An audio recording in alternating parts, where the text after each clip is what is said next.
Yeah, it blew my mind. All those years, and I was a huge Springsteen fan. Most, if you know my music, you know I was a big Springsteen fan, and remained one for a long time. Now, I know he hasn't made a great record in a long time, but the body of his work that's the best is so good. And a few years ago, I got to meet Bruce. And now this is the only guy that I ever wanted to meet. You know, like, you think, like, well, it would be fun to meet Mick Jagger, but come on, you know what I mean? Like, and if you meet Keith Richards, you're not going to know what the hell he said. So anyway, I was a huge Springsteen fan. It stayed with me all those years. And a friend of mine took me down to this book signing when he put out his autobiography in Atlanta. And so there's about 400 people there, this huge bookstore. And Springsteen walks in, and like, it's hard to describe, the thing about certain people, you know? Certain people just have this thing. He walked in, you could almost like, you could see people just kind of going,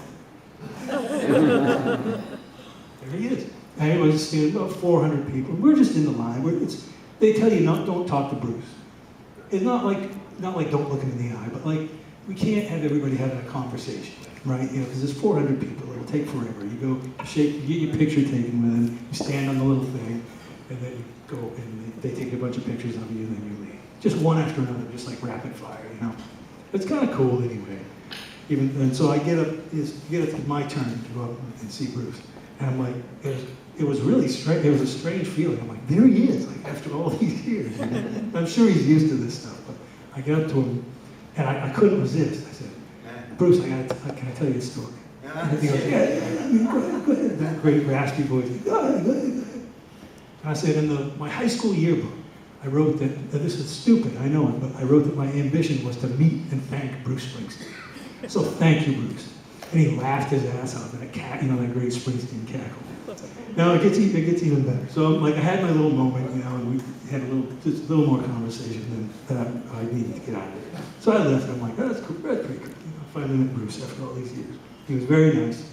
And the person who brought me, she gets up there, she's a photographer, a real well-known photographer.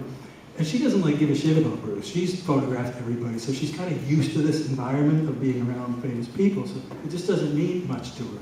She gets up to Bruce and she goes, do you know who that was? I hear this all after, right? So I'm walking across the thing. She goes, do you know who that is? Bruce goes, no. She goes, that's Rod Picott. He plays up there where you live. You should go see him. He's really, really good. And Bruce goes, hey, Rod! No, you're not supposed to talk to him, right? So I'm the guy that like broke the rule and talked to him. So I'm sure everybody's pissed at me already. There's all these people in line, and they're looking at me like, what the? Bruce is like, come on back. We're gonna get a picture, all three of us together. Come on back. I'm like, really? Come on.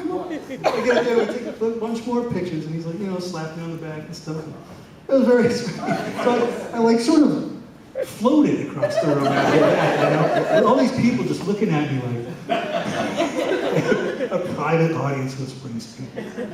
The other thing I'll say about Bruce, he was very, very nice, very sincerely nice, you could tell. And he was very sweet to a lot of people and, in the line. And he smells incredibly expensive. He smells like money. Is that the way you smell right now? He doesn't smell like a musician, man. All right, this is called The River.